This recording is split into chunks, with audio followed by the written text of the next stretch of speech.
hagaajinta shahwada.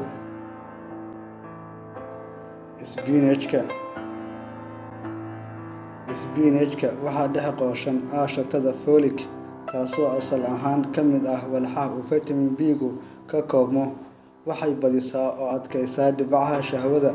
Haddii heerka aashitada folic uu daciif yahay ama hooseeyo, waxaa hubaal ah in shahwadaadu ay ku adkaanayso inay gaadho ugxanta xaaskaaga, awoodna uma leh inay dhex qoosto hal ukun. Xitaa waxaa dhici karta in dhallaankii ku beermo shahwadaas uu si uun u dhug la'yahay.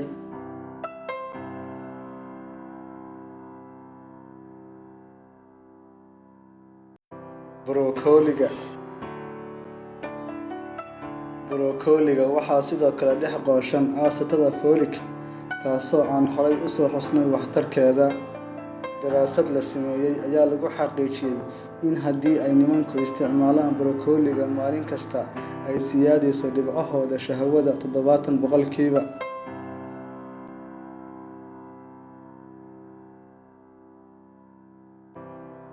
Rumaanka. Furuutkan macaan wuxuu fawaa'id badan u leeyahay badinta dhibcaha iyo nuxurkeeda. Waa ka hortaga inuu oksijiin isku laalo shahwada, lana falgalo dheecaamada kale isagoo awoodda shahwada daciifinaya. Rumaankuna hawlahaas oo dhan wuu ka mamnuucayaa. Waxaana sidoo kale rumaanka loo isticmaali jiray bacriminta shahwada. Mooska ama muuska. Moosku wuxuu qani ku yahay fitamiin A, B1 iyo C, kuwaas oo jidhka ka caawiya soo saarka shahwo caafimaad qab ah, sidoo kalena siyaadiya fursadda hal-abuurnimo ee shahwada. Sidoo kale, mooska waxaa ku jira cunto-shiidaha ama enzymeska bromelain, kaasoo siyaadiya dareerka ama socdaalka shahwada.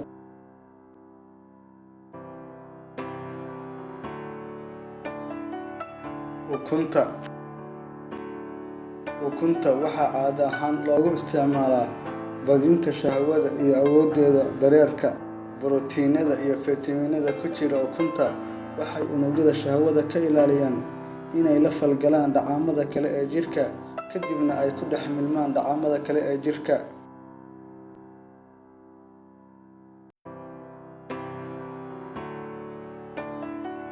Cuntooyinka zinkiga.